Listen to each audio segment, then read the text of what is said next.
My name is Cassandra Wells. I had just turned 36 when my own sister stared directly into my eyes and instructed me to go find somewhere else to die. We were barely 3 days out from burying our mother and father. I was still heavily relying on a medical cane from a horrific auto collision that had nearly claimed my life 3 years prior. Yet, there Veronica stood, blocking the doorway of the absolute only sanctuary I had left, delivering that venomous sentence without shedding a single tear. She showed up armed with cardboard moving boxes, her husband by her side, and a level of sheer malice I had no idea she was capable of harboring. Our parents were fresh in the ground. The memorial wreaths on their caskets had not even begun to brown. Meanwhile, my own flesh and blood was actively evicting me from the residence where I had spent the past 30 months fiercely battling to recover, while simultaneously serving as the primary caretaker for the exact same parents she rarely ever bothered to visit. She genuinely assumed I possessed absolutely nothing. She believed I was entirely worthless. She was spectacularly mistaken. Before I dive into the shocking events that unfolded inside an attorney's conference room just 3 days later, please take a quick second to hit that like button and subscribe to the channel, but only do it if this narrative truly grips you. Also, drop a comment down below letting me know where in the world you are tuning in from and what time it currently is in your time zone. To fully comprehend why her vicious words lacerated my soul so deeply, I have to rewind the clock back to the afternoon that permanently derailed my existence. 3 years before I lost my parents, I was thriving as an independent landscape architect operating my own boutique agency out of Hartford. I spent my days conceptualizing elaborate gardens for affluent homeowners, breathing life back into historical properties, and I had recently secured a massive, prestigious bid with the local botanical society. Everything was perfectly aligned. My trajectory made complete sense. And then, an intoxicated driver decided to blast through a red traffic signal. I hold absolutely zero memory of the actual collision. My only recollection is slowly regaining consciousness inside a sterile intensive care unit, discovering thick titanium rods fused into my spinal column, while grim-faced surgeons gently cautioned me that I might never walk again. The operation required 12 grueling hours on the table. They warned me the rehabilitation process would consume years of my life. My personal apartment was located up a flight of stairs I could no longer conquer. My architectural firm was burdened with active contracts I was physically incapable of fulfilling. My personal bank accounts possessed strict limits that my mounting medical invoices aggressively ignored. So, when my mother and father gently offered me the use of their first-floor guest suite, I eagerly accepted. I relocated back into my childhood home, moving into the exact same bedroom that still proudly displayed my high school track and field medals on the bookcase. For an agonizing 24 months, I was confined to a wheelchair. I had to painfully relearn how to maneuver around tight door frames, navigate slippery bathroom floors, and swallow the intense, daily humiliation of requiring physical assistance for basic hygiene tasks I had managed independently since I was a toddler. On the incredibly dark days, my mother would sit and read novels aloud to me. My father took it upon himself to construct a custom wooden ramp leading down from the back patio, specifically so I could comfortably sit outside and admire the garden. As for Veronica, she bothered to call exactly once a month, and frequently even less than that. She never inquired about the progress of my physical therapy. She never once asked how my mental health was holding up. On the incredibly rare occasions she did dial our landline if I happened to be the one who answered, her reaction was consistently identical. "Oh, you're still there. Go hand the phone to Mom." Still there. She said it with the exact same tone you would use to describe a stubborn red wine stain on a white carpet. What Veronica was entirely oblivious to, what she never cared enough to investigate, was that roughly 6 months prior to our parents passing away, I had miraculously begun taking steps again. I started with a heavy-duty medical walker and eventually graduated to a standard cane. I was actively healing. My muscles were slowly remembering their strength. But in her arrogant mind, I was permanently cemented as the broken, useless sibling. The final Christmas holiday prior to the tragedy, Veronica descended upon the house bringing her flawless, picturesque family along for the ride. Her husband, Bradley, paraded around in a designer cashmere overcoat that undoubtedly cost more than my combined monthly physical therapy bills. Their two young children, Olivia and Nathan, sprinted through the hallways treating the property like their own personal playground. Veronica instantly assumed the role of theatrical director, arrogantly rearranging my parents' living room furniture, loudly criticizing my mother's holiday table centerpieces, and constantly lecturing the rest of us on the proper way to execute a celebration. I dedicated 3 agonizing days to cooking her children's absolute favorite meals. I baked homemade macaroni and cheese specifically for Nathan, and flipped endless batches of chocolate chip pancakes for Olivia. I endured all of it while standing at the kitchen island, my medical cane precariously leaning against the oven, my shattered lower back screaming in fiery agony after just 20 minutes of standing. I pushed through the pain because I desperately wanted to contribute. I yearned to feel genuinely useful. When Christmas morning officially arrived, the entire clan congregated in the den for our traditional family portrait. My father meticulously adjusted the camera on its tripod. My mother happily fixed the glowing ornaments dangling from the evergreen branches. The kids playfully shoved each other, fighting over the prime real estate in the front row. Veronica briefly locked eyes with me and offered a tight smile, though it completely lacked any genuine warmth. "Cassandra, maybe it would be best if you just sat this particular picture up. We really want a flawless photo for the annual greeting cards." The entire living room instantly went dead silent. My mother cracked her mouth open to object, but quickly snapped it shut. My father just blankly stared directly into the camera lens, pretending he had not processed the cruel demand. "It is just that." Veronica offered a pathetic, dismissive shrug. "The wheelchair does not really match the holiday aesthetic we are going for, you know." The bitter irony was that I was not even utilizing the wheelchair that morning. I was fully standing on my own 2 feet, gripping my cane. But I refused to start a screaming match. I had learned the hard way that actively arguing with Veronica only ever provided her with more ammunition to use against me. So I plastered a fake smile on my face, nodded in silent submission, and limped away into the kitchen. Peering through the glass doorway, I watched my biological family happily pose for a portrait that explicitly excluded me. I listened to the camera shutter snap once, twice, 3 times. What I absolutely did not realize in that humiliating moment was that my father had silently witnessed the entire exchange. And I certainly could not have predicted what he would do the very next morning. My parents lost their lives on a random Tuesday in March. They were flying out to the California coast to attend a wedding for an old university friend. It was a tiny, private charter plane carrying just 6 passengers under perfectly clear, blue skies. The aircraft inexplicably went down somewhere over the Nevada desert. The authorities cited a catastrophic mechanical failure. They assured me it happened quickly. I was out back in the garden when the devastating phone call came through, meticulously pruning the exact same rose bushes my mother had lovingly planted 15 years prior. The cell phone rang, and exactly 30 seconds later, the entire foundation of my universe was reduced to rubble. Veronica immediately booked a flight into town for the funeral services. She aggressively seized control of absolutely every single detail. She dictated the floral arrangements, she monopolized the catering, and she ruthlessly curated the guest list.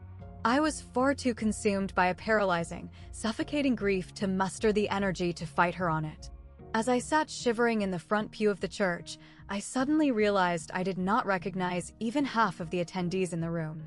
They were Veronica's corporate colleagues, Veronica's high society networking contacts, and random socialites who had literally never shaken my parents' hands, but desperately wanted to be publicly seen paying their solemn respects.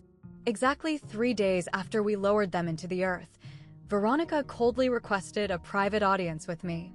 She tracked me down in the main living room, where I was physically surrounded by a mountain of sympathy cards I lacked the emotional fortitude to open. She did not bother taking a seat. She simply loomed in the doorway, her arms aggressively folded across her chest, with Bradley lingering awkwardly in the shadows behind her. "I have officially consulted with the lawyer," she announced flatly. "Absolutely everything reverts directly to me. This real estate, The financial portfolios, the physical assets. Everything. I slowly lifted my head. What specific lawyer? The lawyer. She aggressively waved her manicured hand in the air to dismiss my question. Mom and Dad's designated estate attorney. He legally confirmed the entire structure. Did he physically provide you with any legal documentation? Did you receive a certified copy of the actual will? A microscopic twitch danced across Veronica's eyelid. I absolutely do not need to present you with a single piece of paper. You have exactly 14 days to locate a new primary residence. A freezing block of ice instantly materialized in the pit of my stomach. Veronica had deliberately used the phrase "the lawyer." She did not drop a specific name. She did not mention a law firm. Just the lawyer. My parents had fiercely retained the exact same attorney, Harold Whitmore, for more than 2 decades. If Veronica had genuinely held a consultation with him, she undoubtedly would have weaponized his actual name. She was running a massive, terrifying bluff. Later that exact evening, I found myself sitting completely alone inside my parents' home office, brutally assessing the bleak reality of my existence. I had 0 employment. I had formally shuttered my architectural agency 24 months ago when my suffocating medical debt made it mathematically impossible to sustain the overhead. I possessed 0 financial savings. Whatever tiny nest egg I had previously accumulated had been violently drained by insurance copays, elite spinal specialists, and the relentless onslaught of expensive pharmaceuticals required to prevent my back from completely seizing up. I generated 0 active income. My monthly government disability checks barely kept my head above water. And now I apparently had 0 housing. I slowly scanned the perimeter of the room. I stared at my father's massive oak desk, the wood polished incredibly smooth by 40 years of his elbows resting on it. I looked at my mother's favorite reading armchair, the floral fabric permanently faded right where she always rested her head. I gazed out the glass window that perfectly framed the backyard garden we had lovingly constructed together, her planting the seeds, me designing the layout, both of us endlessly dreaming about its future potential. This structure was not merely composed of lumber, drywall, and shingles. This was the exact spot where I took my literal first footsteps.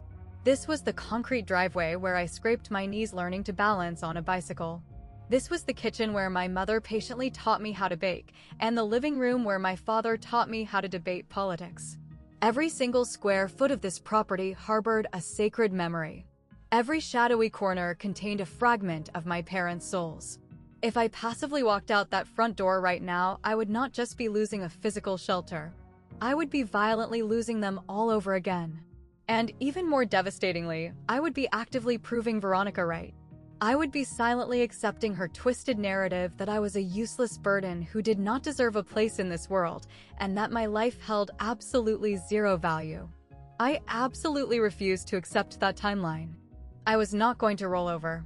I aggressively began yanking open desk drawers, desperately hunting for a shred of tangible evidence, absolutely anything that could prove Veronica's narrative was a fabrication. Buried deep inside the absolute bottom drawer of my father's heavy desk, hidden securely beneath a stack of ancient tax filings and curled, faded Polaroids, I discovered a thick, embossed business card. Harold Whitmore, estate attorney. I slowly flipped the card over. Scrawled across the blank backside, in my father's highly meticulous, unmistakable handwriting, were exactly 6 words. Call him. He knows absolutely everything. My dad was notoriously not a note leaver. He literally never wrote physical reminders. So why on earth did he leave this specific one? 3 agonizing days later, Veronica returned to the property. I was standing in the center of the living room, fiercely practicing my unassisted walking without relying on the cane. My physical therapist had recently suggested I was strong enough to attempt it, and I desperately craved the validation of executing a physical task entirely on my own. The heavy front door aggressively banged open. Veronica marched into the foyer hauling a massive stack of flattened cardboard moving boxes, with Bradley miserably trailing behind her holding even more. She violently dropped the stack directly at my feet, the hollow, booming thud reverberating off the hardwood floors. "Start packing your garbage," she commanded coldly. "You officially have until this Friday." Veronica, I desperately need more time to figure this out. I am still. Still what? She viciously interrupted me. Still faking a pathetic illness? I was involved in a near-fatal auto collision. You are fully aware of that. That happened 3 entire years ago. She maliciously kicked one of the flattened boxes closer to my ankles. You have aggressively milked this tragic victim routine for long enough. Bradley nervously shifted his weight from foot to foot. Honey, perhaps we should just take a step back and stay out of this. Bradley, shut your mouth and stand behind me. From the adjacent kitchen, I heard the distinct squeak of rubber nursing shoes. It was Margaret, the dedicated palliative nurse who had lovingly tended to my parents during their twilight months. She had just arrived to collect the last of her medical supplies. She froze dead in the kitchen archway, her eyes widening in pure horror. Standing right next to her was Eleanor, our fiercely loyal next-door neighbor of 40 years, who had walked over to deliver a homemade sympathy casserole. Both women stood in stunned silence and witnessed exactly what happened next. Veronica aggressively closed the distance between us, stepping so uncomfortably close that the sharp, expensive notes of her designer perfume assaulted my sinuses. She glared at me with an expression typically reserved for a rotting bag of trash that desperately needed to be hauled to the curb. Go find somewhere else to die, she hissed through gritted teeth. You are completely useless now. Those venomous words seemed to freeze in the oxygen around us. Margaret let out a tiny, muffled gasp of horror. Eleanor's wrinkled hand violently clamped over her own chest. Veronica did not even bother to acknowledge their presence in the room. To her arrogant mind, the hired help and the elderly neighbor were entirely invisible and fundamentally irrelevant. But I caught Margaret doing something incredibly peculiar out of the corner of my eye. She discreetly retrieved a tiny, spiral-bound notepad from her scrub pocket and furiously scribbled something down. It was a quick, highly covert motion, exactly like a clinician charting a patient's crashing vitals. In that chaotic moment, I could not comprehend why she was doing it. The answer would reveal itself very soon. Eleanor was the absolute first person to break the paralysis. She aggressively marched forward, her frail, 72-year-old posture instantly locking into a stance of pure, unadulterated fury, the highly specific brand of righteous rage that is exclusively forged by 4 decades of intense neighborhood loyalty. She had known my late mother since before I was even a thought in the universe. She had rocked me to sleep as an infant. She had keenly observed both of the Wells girls mature from toddlers into women, and she had very clearly cemented her allegiance. Veronica Elaine Wells. Eleanor's booming voice could have effortlessly shattered a crystal vase. Your poor mother would violently roll over in her grave if she heard the absolute filth coming out of your mouth right now. Veronica pivoted around with agonizing slowness, contorting her facial features into a mask of highly polite, condescending confusion.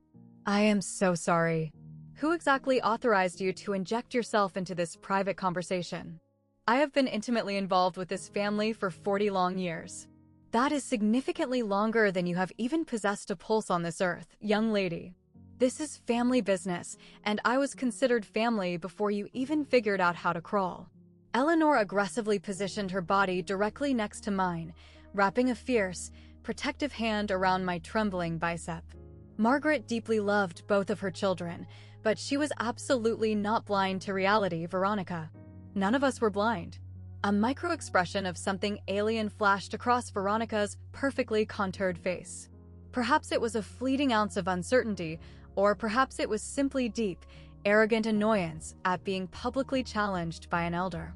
Bradley finally stepped out of the shadows, frantically grabbing at his wife's elbow.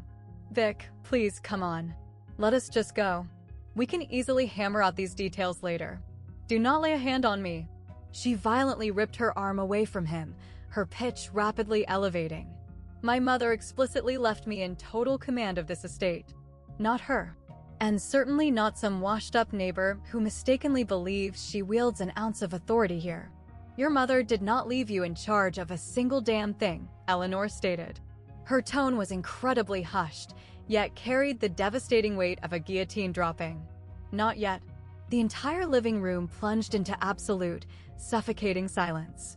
Veronica's jaw locked so tightly I thought her teeth might crack. She aggressively darted her eyes between my face, Eleanor's defiant glare, and Margaret, who was still silently standing in the kitchen doorway, clutching her mysterious little notepad. "Fine," Veronica spat. She violently snatched Bradley by the sleeve and aggressively hauled him toward the front foyer. "This coming Friday, Cassandra. I expect you and your garbage out of this house by Friday." The heavy oak door violently slammed shut in their wake. Eleanor gently squeezed my upper arm. "Do not let that monster terrify you, honey. This war is far from over." I desperately wished I possessed the optimism to believe her. The very next morning, Bradley showed up on the property entirely alone. I discovered him awkwardly lingering on the front porch, his hands shoved deep into his coat pockets, looking exactly like a defeated man who had just lost a screaming match with his own reflection in the bathroom mirror. When I pulled the door open, he visibly flinched. "Veronica has absolutely no idea that I drove over here," he stammered in a rushed, panicked whisper. "Can we please just talk for a second?" I cautiously stepped aside and permitted him entry. We situated ourselves in the formal living room. He perched nervously on the absolute edge of my late mother's favorite armchair, while I claimed the sofa, carefully propping my medical cane against the armrest. He actively refused to make direct eye contact with me. "Look," he awkwardly cleared his throat, desperately searching for the right words regarding the previous day's horror show. "Veronica is currently operating under a massive, crushing amount of pressure. The immense pressure required to violently evict her physically disabled sister from their deceased parents' home?" I asked coldly. He violently winced at the brutal accuracy. "It honestly is not a personal vendetta against you, Cassandra. We genuinely, desperately require the liquid capital."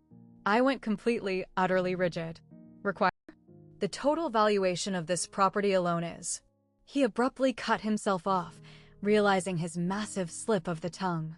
"I simply mean, the entire estate urgently needs to be probated and settled rapidly. For absolutely everyone's mutual benefit." "Bradley." I aggressively leaned forward on the couch. "What exactly is happening behind the scenes?" He remained dead silent for a very long, agonizing minute. Then, dropping his voice to a volume barely registering above a faint whisper, he confessed his sins. "We are in catastrophic financial trouble. The aggressive market investments I executed last fiscal year, they entirely imploded. We owe a staggering amount of capital, significantly more than our assets can possibly cover." "Exactly how much do you owe?" He desperately stared up at the ceiling molding, then down at the Persian rug, desperately looking at absolutely anything other than my face. $500,000. Give or take a few grand. That horrifying number just hovered in the negative space between us like a cloud of toxic smoke. "The primary lender is aggressively threatening to foreclose on our house," he frantically continued, spilling his guts. "The administration at the kids' private academy is constantly hounding us for next semester's tuition payments. Veronica is desperately trying to single-handedly hold the entire facade together, but..." "Bradley." Veronica's voice sliced through the foyer like a sharpened katana blade. Both of us violently jumped in our seats. I had not even heard the engine of her luxury SUV pull into the driveway. "What the hell are you doing inside this house?"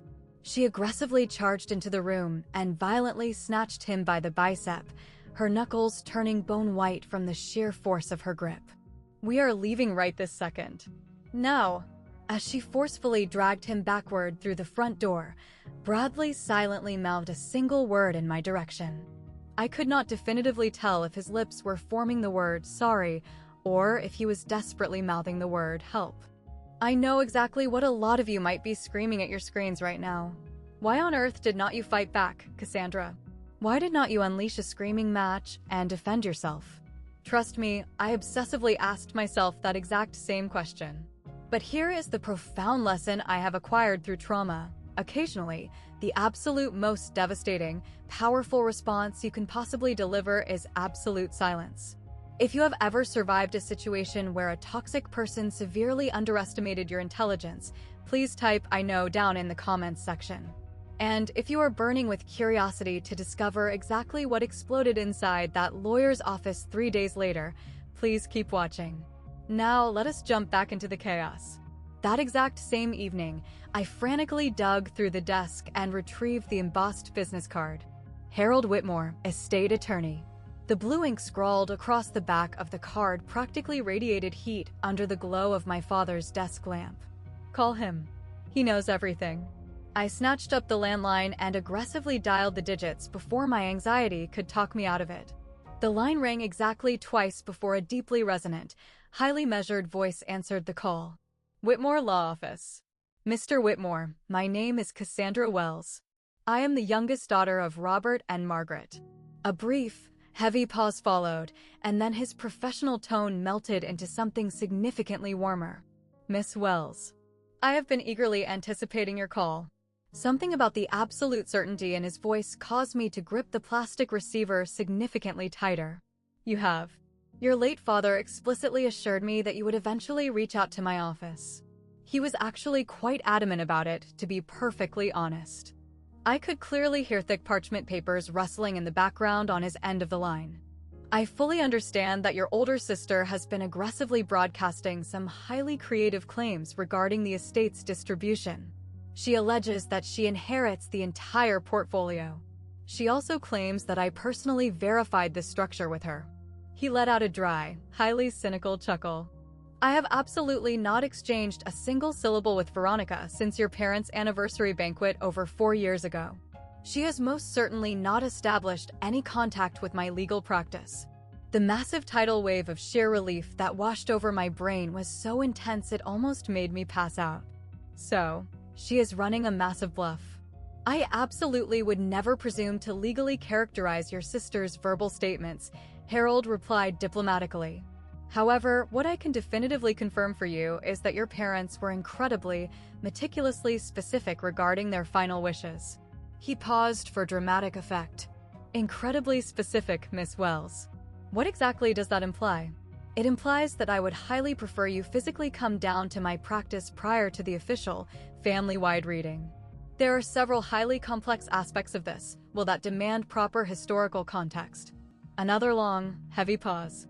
Highly sensitive matters that absolutely nobody else is currently aware of. Not even your sister. I frantically scribbled down the appointment details with a violently shaking hand. Miss Wells, his deep voice softened remarkably before disconnecting. Your father officially amended his final will exactly 6 months ago, right after the Christmas holiday. He explicitly told me that his vision had finally cleared up. The Christmas family portrait. The exact same photo I was aggressively banned from ruining. He had been quietly observing the cruelty all along. The afternoon prior to my private consultation, Nurse Margaret unexpectedly dropped by to offer her final farewells. She lingered awkwardly on the front porch, a thick knitted cardigan pulled tightly around her frame, appearing significantly smaller and more fragile than I remembered. For 10 grueling months, this woman had been a permanent, angelic fixture inside our walls, obsessively monitoring my parents' crashing vitals, expertly organizing their complex pharmaceuticals, and patiently holding my mother's trembling hand through the agonizing, endless nights when the bone-deep pain refused to let her sleep. Now, her professional duty was officially concluded, and she was preparing to transition to another tragic family, another terminal patient, another inevitable ending. I really wanted to give you something important, she whispered softly. She reached deep into her oversized canvas tote and retrieved a thick, leather-bound notebook that was heavily worn and incredibly soft around the corners. I instantly recognized the item. My mother's looping, overly aggressive cursive handwriting dominated the visible first page. Your sweet mother explicitly instructed me to keep this highly secure. Margaret gently pressed the heavy notebook into my open palms. She swore to me that you would desperately need it someday. She said you would inherently know exactly when the time was right. I gently traced my thumb over my mother's embossed initials on the leather cover. What exactly is written in here? Her deepest thoughts, the mundane details of her days, her most private observations. Margaret hesitated, choosing her words with extreme caution. The final handful of pages are explicitly focused on you and your sister. I obviously did not read them. It absolutely was not my place to snoop. But I strongly believe she desperately wanted you to comprehend something important. Understand what, exactly? Margaret nervously glanced over her shoulder toward the empty street, as if paranoid we were being monitored. There is also something else currently sitting in Mr. Whitmore's vault. Your mother filmed a highly confidential video message a few months prior to the crash. She was incredibly, ruthlessly clear regarding exactly when it needed to be broadcast. My throat violently tightened, threatening to choke off my air supply. Margaret, why on earth are you revealing all of this to me? She gently reached out and gave my hand a reassuring squeeze. Your mother fully knew, Cassandra. She knew exactly what kind of monster Veronica would transform into the second she was gone, and she meticulously prepared for war. Margaret slowly backed down the porch steps toward her parked sedan. Your parents deeply loved both of their girls, but they were absolutely not blind. The leather notebook felt incredibly heavy in my grasp. It felt exactly like a sacred promise. And a terrifying warning. Veronica commandeered the logistics for the memorial reception exactly like she commandeered absolutely everything in her life, aggressively, obscenely expensively, and completely without soliciting a single ounce of input from anyone else. The chosen venue was a hyper-upscale Italian bistro downtown, the specific breed of pretentious establishment that strictly utilizes heavy cloth napkins and employs waiters who introduce themselves by their first names. She had arrogantly rented out the entire private dining wing, coordinated an extravagant catering spread, and mailed out formal invitations printed on thick, cream-colored cardstock featuring my parents' names aggressively embossed in shiny gold foil. She had not bothered to ask for my opinion on the menu selection. She had not consulted me regarding the extensive guest list. She had not asked me a single, solitary question about anything at all. I arrived at the venue significantly late. My dispatched taxi had gotten hopelessly gridlocked in downtown traffic, and physically navigating the vast, sprawling parking lot with my medical cane consumed significantly more time than I had originally budgeted.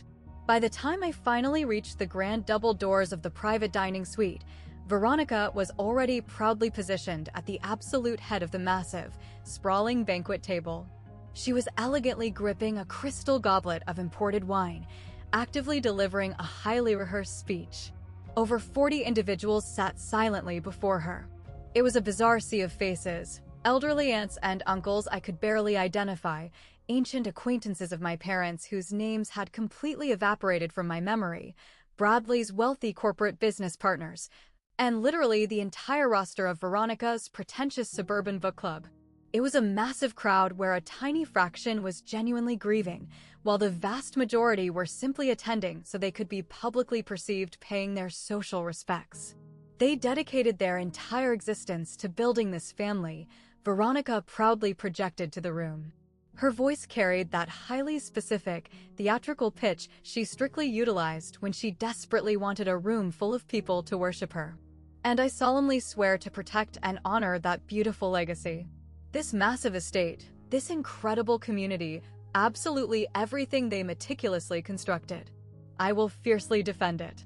She aggressively wielded the phrase, this family, exactly like an entitled prospector staking a claim on a gold mine. She spoke as if she already held the physical deed of ownership in her manicured hands. I just stood frozen in the doorway. Not a single human being in that entire room bothered to acknowledge my arrival. Mom and Dad would be so overwhelmingly proud of everything we have successfully accomplished.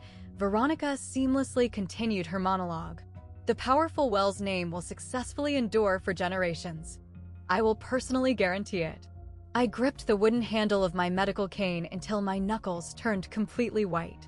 She had not uttered my name a single time. Not once.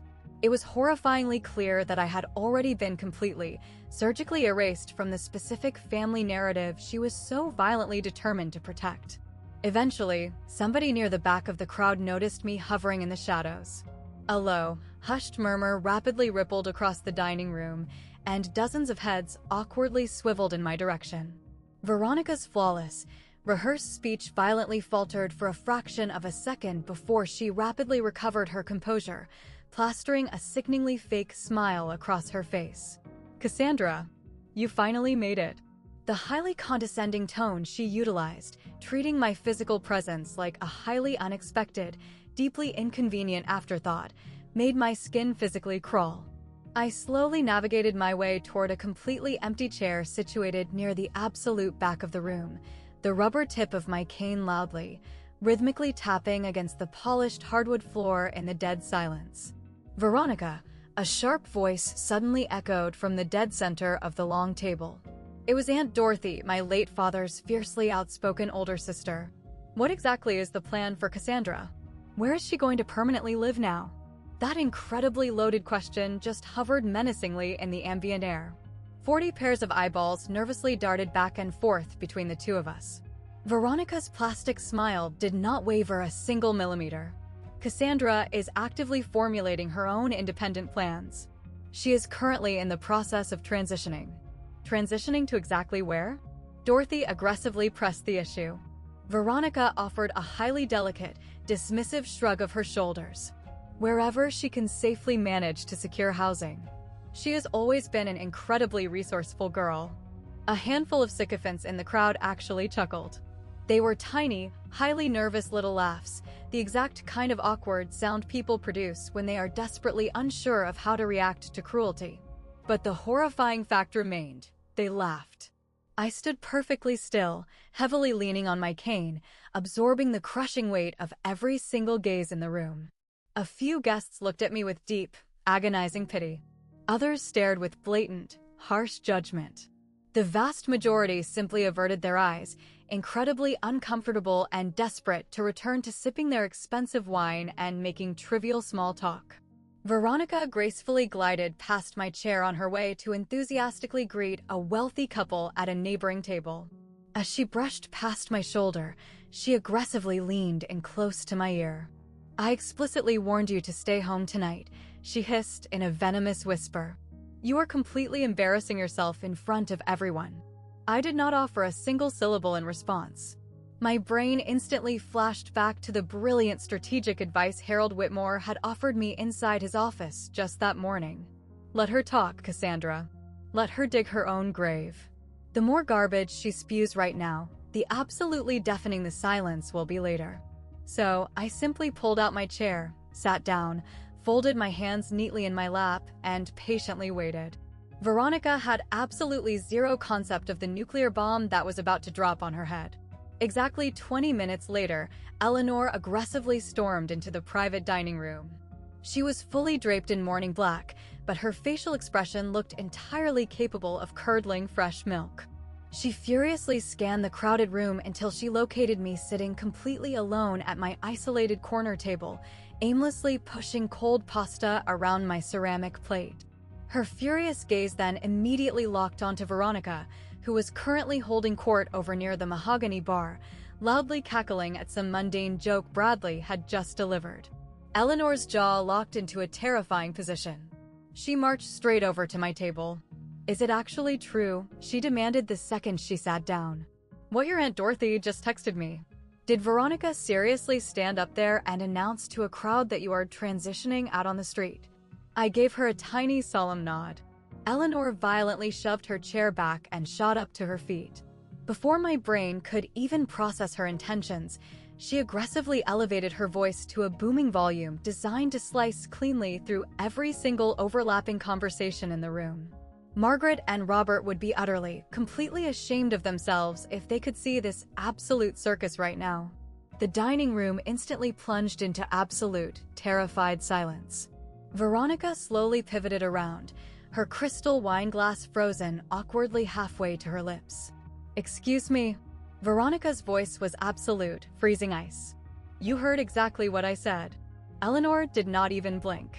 This incredible young woman, she aggressively pointed a finger directly at my face, sacrificed her life to take care of your dying parents every single damn day while you were constantly too busy to even bother showing up. She physically bathed them. She fed them their meals. She sat in the dark and tightly held your mother's terrified hand when she was crying in agony. Eleanor's voice wavered with raw emotion, but she aggressively pushed through the tears. "And what exactly did you contribute to their survival, Veronica?" "You sent a few pathetic, overpriced floral arrangements." Somebody in the back row loudly gasped in horror. Bradley frantically stepped forward, desperately reaching out to grab Veronica's arm to de-escalate the situation, but she violently shook him off like a parasite. "You have absolutely no right to speak to me." "I have absolutely every right in the world," Eleanor roared back. "I was Margaret's absolute best friend for 40 consecutive years." She aggressively closed the distance, planting herself firmly right beside my chair and placing a fiercely protective hand heavily onto my shoulder. "And I know exactly what kind of horrific, neglectful daughter you have truly been." The suffocating silence in the room was absolute. Somebody awkwardly coughed. A rogue silver fork loudly clinked against a porcelain plate. Veronica's complexion rapidly morphed from furious crimson to a sickly, pale white. For the very first time all evening, I finally witnessed a massive, undeniable crack form in her arrogant composure. It was a flash of pure, unadulterated uncertainty. Eleanor leaned down and whispered directly into my ear. "I had a long phone conversation with Harold Whitmore this morning. He gave me a heads up regarding exactly what is coming down the pipeline. Just wait it out, honey. Just wait." Exactly 3 days later, I slowly walked into Harold Whitmore's sprawling executive suite located on the 12th floor of the Hartford Financial Building. The front desk receptionist politely escorted me down a long corridor to a massive, intimidating conference room. It was heavily paneled in dark, rich mahogany, featuring plush leather executive chairs and massive floor-to-ceiling glass windows that offered a sweeping, panoramic view of the entire city skyline. It was the exact type of highly intimidating environment where life-altering, catastrophic events occurred. Veronica had already arrived. She was arrogantly perched at the absolute head of the massive conference table, acting exactly like she was the CEO of the firm. Her ludicrously expensive Hermes handbag was positioned flawlessly next to her, her posture rigidly perfect. Bradley was slumped in the chair right next to her, frantically scrolling through his smartphone with the highly desperate, chaotic energy of a man who would rather be standing in front of a firing squad. I quietly claimed a seat directly across from them, gently leaning my medical cane against the armrest. Veronica aggressively refused to make eye contact with me. Harold Whitmore finally entered the room, tightly gripping a thick, leather-bound briefcase, with a certified court reporter quietly trailing a few steps behind him. He appeared significantly older than my childhood memories of him, distinguished, sporting brilliant silver hair and possessing the incredibly specific, terrifying calm that is exclusively earned through decades of delivering life-shattering news to arrogant people who were vastly unprepared to receive it. "Thank you all so much for gathering today," he announced smoothly, taking his seat at the center of the table. "Before we officially commence the formal reading of the documents, I am legally required to verify a handful of specific details." He casually opened a thin manila folder and locked his piercing eyes onto my sister. "Mrs. Hartley, have you ever physically laid your eyes on the complete, finalized will that your parents officially filed with my legal practice?" Veronica haughtily straightened her spine. "I have thoroughly reviewed the will, yes. It was safely secured inside my mother's bedroom nightstand." The document located inside the nightstand." Harold nodded with agonizing slowness. "Would you mind describing its physical properties for the record?" It was exactly 4 pages long. Standard, boilerplate legal jargon. It explicitly left the entirety of the estate to me as the eldest biological daughter. Harold methodically removed his reading glasses and began meticulously polishing the lenses with a microfiber cloth. The simple, everyday gesture was highly unhurried, bordering on theatrical. "Mrs. Hartley," he asked in a dangerously quiet tone, "have you ever actually reviewed the complete, finalized legal will? Or did you simply review the heavily outdated, preliminary summary draft that your mother intentionally kept in her drawer as a casual reference copy?" Veronica's knuckles instantly turned white as she death-gripped her expensive handbag. For the absolute first time all week, her arrogant smirk completely vanished. "What the hell are you talking about?" Her voice instantly took on a panicked edge. "A summary draft? That document was the finalized will." Harold slowly snapped his briefcase open and triumphantly withdrew a massive, incredibly thick legal document heavily bound in a blue, official legal backing. He deliberately placed it squarely in the dead center of the mahogany table. This document right here is your parents' actual last will and testament. It is exactly 35 pages long. It was formally executed inside this exact office exactly 6 months ago, legally witnessed by 2 of my senior associates, fully notarized, and officially filed with the state probate court. Veronica violently lunged forward in her chair. That is completely impossible. I literally read the will. It was dated 5 entire years ago. It specifically stated, "What you personally reviewed, Mrs. Hartley, was a highly outdated, preliminary draft. Your parents intentionally maintained it in their nightstand as a historical reference point. But they elected to significantly, drastically update their entire estate plan prior to their tragic passing." Harold assertively tapped his index finger against the blue backing. This document is the absolute, verified legal version. It is the only version recognized by the state. Bradley's smartphone loudly clattered onto the wooden table. He did not even attempt to pick it up. This is absolute criminal fraud. Veronica aggressively shot up from her chair, the wooden legs violently scraping against the hardwood floor. You are actively helping her commit massive fraud. She undoubtedly forged those signatures. Mrs. Hartley.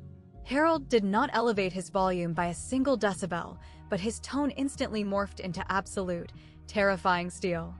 I have proudly served as your family's retained legal counsel for 25 consecutive years. I drafted your parents' very first will when you were a 14-year-old child. I absolutely do not participate in criminal fraud, and I heavily, strongly resent that baseless implication. Veronica opened her mouth to scream, choked on her words, and snapped it shut. Both of her hands were visibly, violently shaking. "Sit down," Harold commanded. It was absolutely not a polite request. She slowly sank back into her leather chair. I sat silently and watched my older sister's face rapidly cycle through the 5 stages of grief, total disbelief, blinding fury, and finally, paralyzing fear.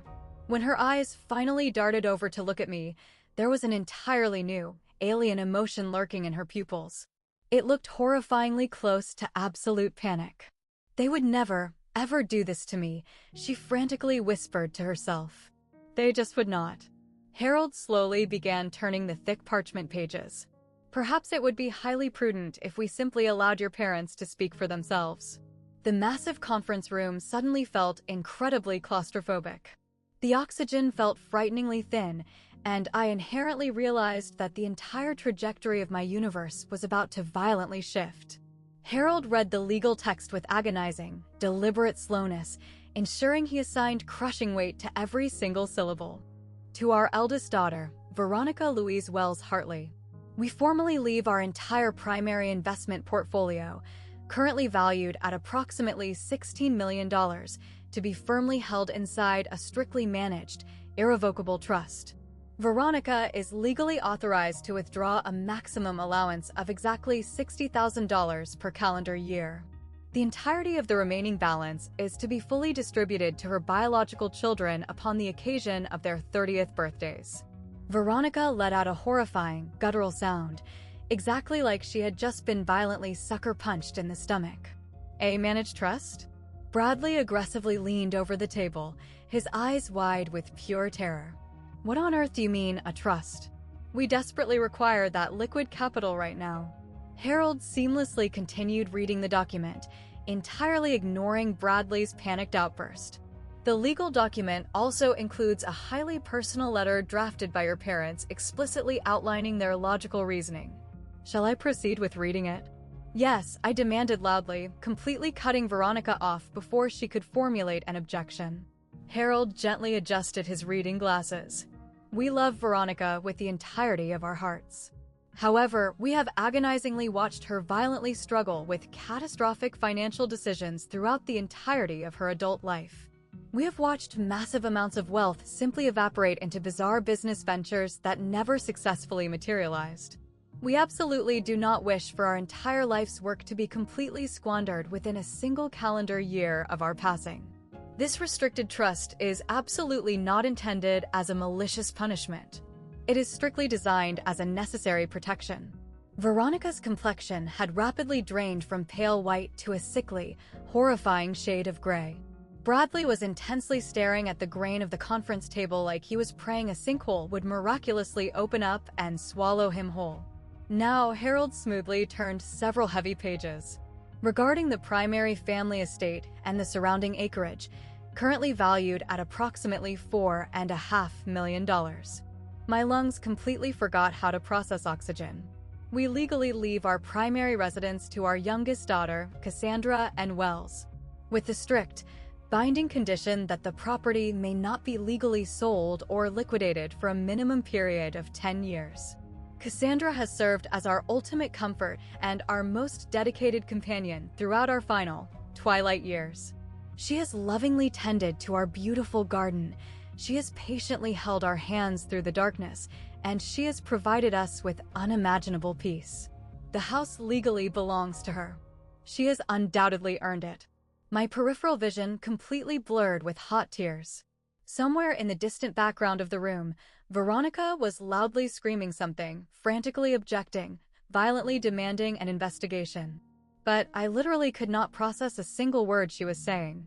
The only sound echoing in my brain was the beautiful, loving voices of my parents miraculously reaching out to shield me from beyond the grave. "There is exactly one more item on the agenda," Harold announced, slicing through Veronica's tantrum. He reached deep into his leather briefcase and successfully extracted a tiny USB thumb drive. "Your parents officially recorded a digital video message explicitly intended to be broadcast at the conclusion of this reading. They were actually quite adamant regarding this specific requirement." Veronica's head violently snapped up. "What the hell do you mean, a video? I was never informed about any video recording." "That was precisely the point of the exercise, Mrs. Hartley," Harold replied coolly. He plugged the drive into a sleek laptop resting on the table. A fraction of a second later, my mother's exhausted, beautiful face magically appeared on the massive flat-screen television mounted to the far wall. She was sitting peacefully in our family living room, relaxing in her favorite floral armchair situated right by the garden window. My father was proudly standing directly behind her, resting a highly protective, loving hand on her shoulder. They both looked incredibly fatigued, but their eyes burned with an undeniable, fierce determination. "Girls," my mother began, her voice echoing through the corporate speakers. "If you are currently sitting in that room watching this recording, it unfortunately means we are officially gone. And it also means that the aftermath has likely unfolded in the exact, tragic manner we always deeply feared it might." My father leaned forward and spoke next. "Veronica, you are our firstborn child. We have loved you fiercely since the exact second you entered this world. But possessing unconditional love absolutely does not require us to maintain unconditional blindness. We have agonizingly watched exactly how you treat your younger sister. We have witnessed the horrific way you constantly dismiss her, aggressively diminish her accomplishments, and violently push her aside." My mother's eyes began to glisten with unshed tears. "Cassandra, my sweet girl, you are absolutely not useless. You literally never were. You have always been our quiet, unshakable strength. While Veronica was constantly chasing after shiny things that glittered, you actively chose to stay. You cared for us. You reliably showed up. We officially amended our will the very day after Christmas," my father stated firmly. "Right after we were forced to watch Veronica maliciously exclude you from the annual family photograph. Right after we were forced to overhear her whispering to your mother that you were actively dragging our family down." His voice violently cracked with raw emotion. "We absolutely refused to allow our tragic deaths to be weaponized as just another convenient excuse for you to be erased from this family." My mother desperately reached her hand out toward the camera lens. "We genuinely, deeply hope that the two of you can eventually find a path to reconcile. We really do. But if you cannot, if Veronica stubbornly continues marching down this toxic path, at the very least, we guarantee that Cassandra will never, ever be thrown out onto the street from her own home." The television screen abruptly faded to black. I literally could not see the table through my blinding tears. But I clearly heard the violent scraping of Veronica's leather chair being shoved backward as she shot up to her feet and aggressively stormed out of the conference room without uttering a single, solitary word. If you have ever experienced the profoundly validating, beautiful moment when someone in your toxic family finally recognizes your true worth, even if that realization arrived tragically too late. You know the exact overwhelming emotion Cassandra was drowning in right then. Please type "finally" down in the comments section if this specific scene hit close to home for you. And for those of you eagerly wondering exactly what Veronica attempted to pull next, trust me, the war was absolutely not over. The true, final confrontation was just about to kick off. But first, let me know your thoughts. Do you honestly believe Veronica deserved that brutal financial reality check, or were the parents slightly too harsh? Drop a comment below. Now, let us get back to the fallout. Veronica did not manage to run very far. I easily tracked her down in the carpeted hallway located just outside the executive suite. She was heavily leaning her back against the wallpaper, her arms wrapped incredibly tightly around her own torso in a highly defensive posture. Bradley was standing a few feet down the corridor, his cell phone aggressively pressed against his ear, frantically whispering into the receiver to some unknown party. Likely a bank manager, a collection agency, or the predatory creditors who were actively circling their crumbling fantasy life, like bloodthirsty sharks. When Veronica's bloodshot eyes locked onto me, her remaining sanity completely fractured. This is so incredibly unfair. Her voice was raw, shredded, and desperate. You do not comprehend the gravity of this. I have a literal family to financially support. I have massive adult responsibilities. You have a younger sister that you literally instructed to go find a ditch to die in. She violently flinched like I had just slapped her across the cheek. I honestly did not mean. Yes, you absolutely did. I maintained a completely flat, terrifyingly steady tone. You meant every single syllable of it. You have meant every single cruel thing you have ever said to me for years. You honestly have no idea what a living nightmare it is right now. She was actively sobbing, thick black mascara violently streaking down her contoured face. Bradley's massive hedge fund investments completely collapsed. We are in the hole for $500,000. The bank is actively preparing to foreclose on our estate. My innocent children are going to be thrown out into the street. And you. She aggressively jabbed a shaking, manicured finger in my direction. You do not have absolutely anyone. You do not have kids. You do not actually need that kind of capital. I simply let her disgusting, entitled words hang suspended in the hallway air between us. You are absolutely right, I whispered quietly. I do not currently have children. I am not currently married. I lack absolutely all of the superficial metrics that you falsely believe make a human being valuable. I took a slow, highly deliberate step closer to her. But I also did not spend the last 2 decades treating my own biological sister like a piece of rotting garbage. I did not eagerly stand inside our deceased parents' living room, a mere 3 days after their burial, and gleefully tell you to go find somewhere else to die. Veronica's narrow shoulders began to violently heave. For one fleeting, microscopic second, she actually resembled the terrified, lost little girl I vaguely remembered from our early childhood. But then, my brain rapidly pulled up the highlight reel of every single vicious insult, every highly calculated, dismissive gesture, and every single isolated moment she aggressively engineered to make me feel like I did not deserve to breathe oxygen. And I quickly remembered that extending my compassion required strict, ironclad limits. I could have effortlessly destroyed her soul in that hallway. I possessed the ammunition to meticulously list every single cruel comment she had ever hurled at me. I could have verbally annihilated her fake, plastic life, her fraudulent public image, and her mountain of debt-fueled lies. But that is fundamentally not the kind of woman I am. That is absolutely not the character my parents raised me to possess. So instead, I heavily leaned my weight onto my medical cane, looked her dead in the eye, and spoke with absolute, terrifying calmness. You explicitly told me to go find somewhere else to die. Well, I finally found somewhere. I paused, letting the silence crush her. It is called my home. Veronica's breath audibly hitched in her throat. I am not standing here to maliciously gloat over your ruin, Veronica. That is not how I operate. But I am absolutely going to establish a permanent boundary with you today. I maintained intense, unwavering eye contact. You will absolutely never, ever speak to me with that level of disrespect again. Ever. Not behind closed doors, not at public family functions, and certainly not in front of your impressionable children. I am officially resigning as your emotional punching bag." She stared back at me like she was analyzing a completely foreign, terrifying alien species.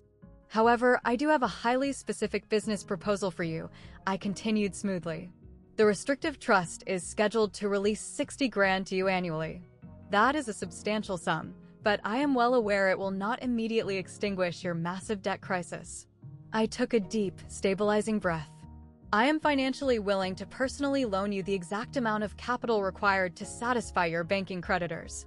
It will be a zero-interest loan featuring highly reasonable repayment terms, exactly enough cash to rescue your house from foreclosure and keep your kids enrolled in their current schools." Veronica's jaw literally dropped open. She could not form a single word.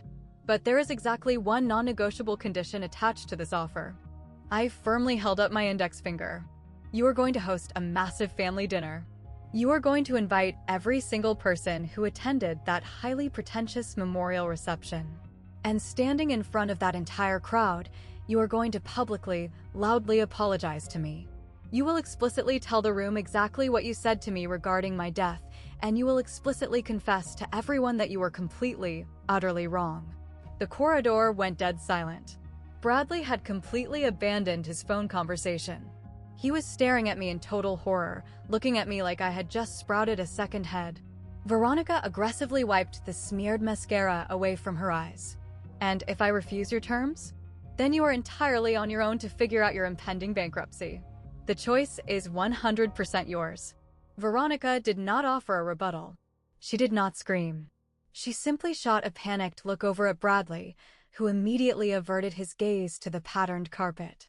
She then frantically gathered whatever microscopic shreds remained of her shattered dignity, hoisted her designer bag over her shoulder, and aggressively marched toward the elevator bank.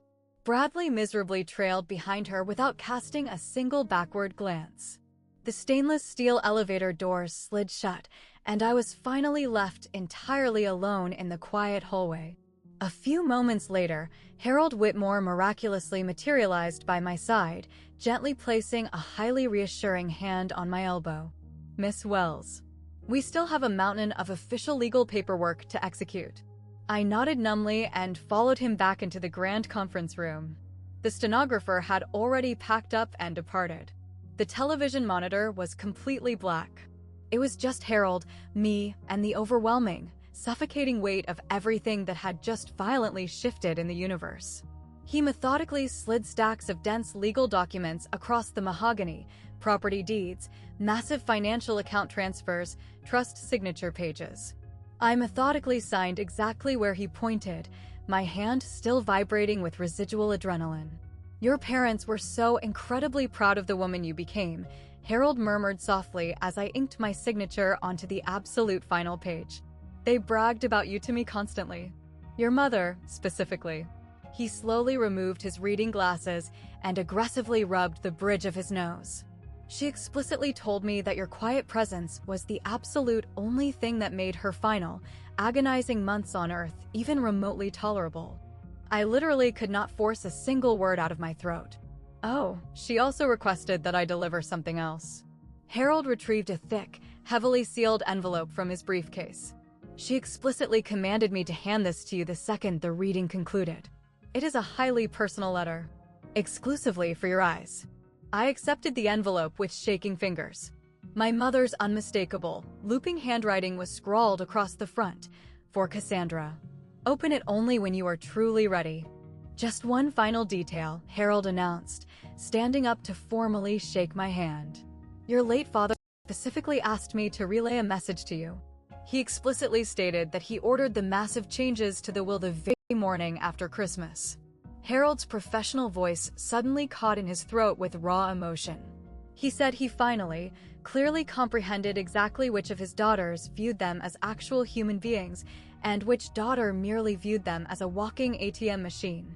I eventually walked out of that skyscraper gripping the absolute legal deed to my childhood sanctuary, bearing sole ownership of a $16 million financial portfolio and clutching a final, Sacred letter from my mother directly against my chest. It absolutely did not feel like a triumphant victory. It simply felt like overwhelming, crushing grief. Exactly 1 month later, I officially transitioned all of my belongings into my parents' sprawling master bedroom. The initial adjustment period was incredibly jarring, attempting to fall asleep in the exact same spot they had occupied for decades, and waking up every single morning to the exact same gorgeous view of the garden that my mother had religiously admired for 30 years. However, it also felt profoundly right. It felt exactly like they had intentionally preserved a sacred space just for me. I aggressively maintained my rigorous physical therapy sessions 3 times a week. Most afternoons, I did not even require the assistance of my medical cane anymore. I was successfully walking entirely on my own power, cooking my own elaborate meals from scratch, and finally beginning to actively visualize what a beautiful, independent future could actually look like. The social dynamics within our neighborhood had shifted in highly subtle, yet undeniable ways. The exact same pretentious acquaintances who had attended Veronica's memorial reception, the very people who had awkwardly chuckled when Veronica maliciously branded me as resourceful, now actively crossed to the opposite side of the street whenever they spotted me walking. The explosive gossip regarding the will reading, the secret video recording, Veronica's horrific comments, and her ultimate financial ruin had rapidly spread through the grapevine like a California wildfire. They were deeply, profoundly embarrassed by their prior complicity. And honestly, good. They absolutely should be.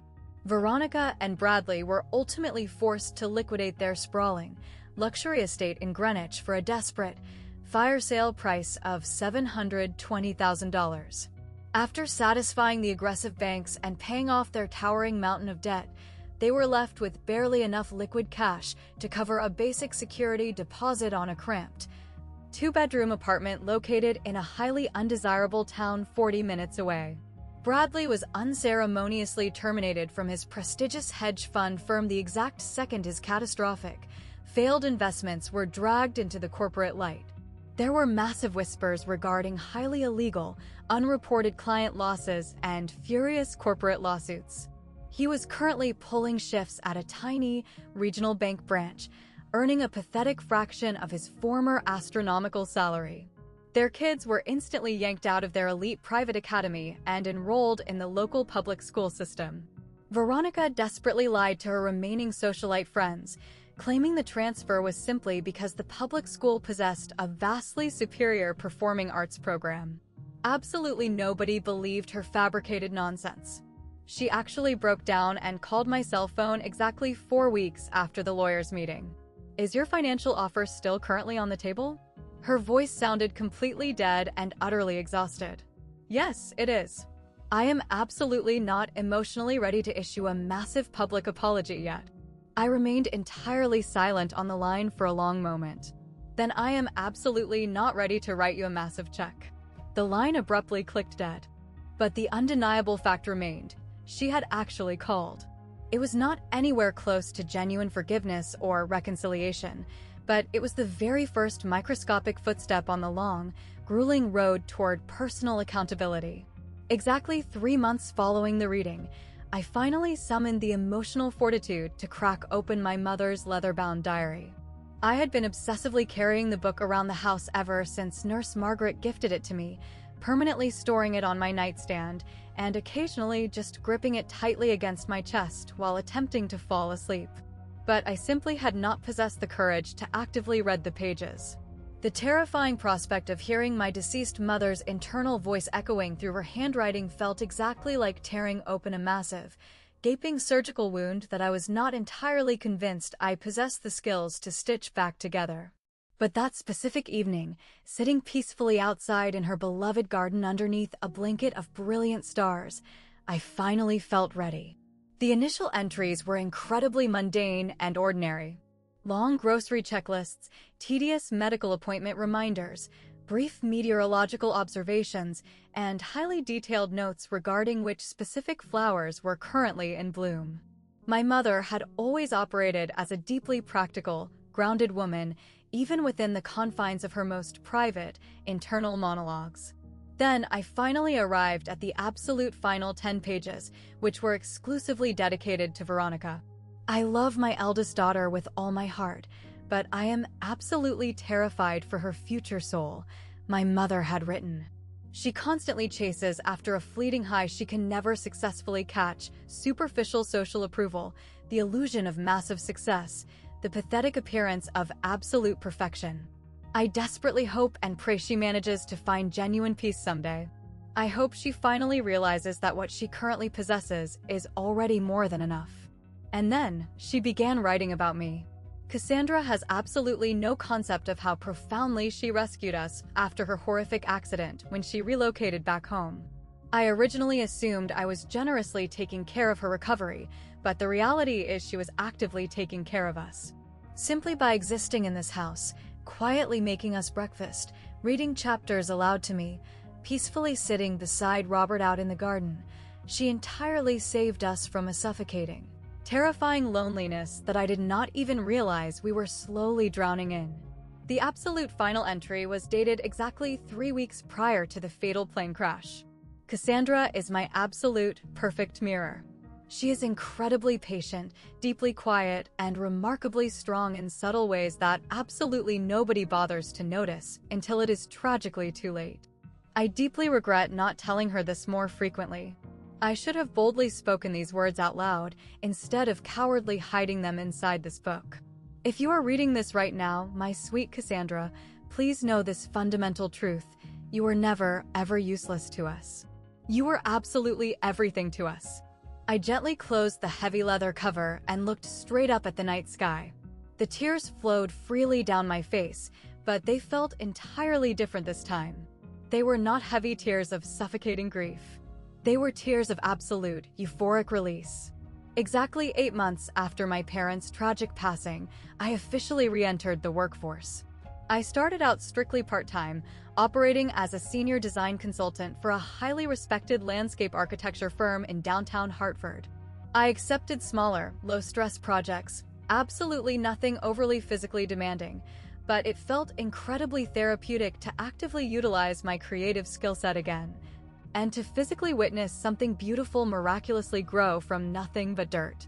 My very first official, personal project was completely overhauling the sprawling garden situated behind my parents' house. My mother had lovingly planted countless roses, massive hydrangeas, and a tiny vegetable patch that had grown wildly out of control during the chaotic months since she had been physically able to tend to it. I meticulously redesigned the entire layout, fiercely preserving her original rose bushes, mapping out gorgeous new stone pathways, and constructing a beautiful, shaded wooden bench where I could peacefully sit and reflect on her memory. It was the very first tangible thing I had successfully created since the drunk driver shattered my spine. It was never going to win any international landscaping awards, but it was entirely mine. It was finally my home. Veronica eventually mailed me a physical letter exactly 6 months after the explosive while reading. It was not a phone call. It was not a face-to-face visit. It was just a letter.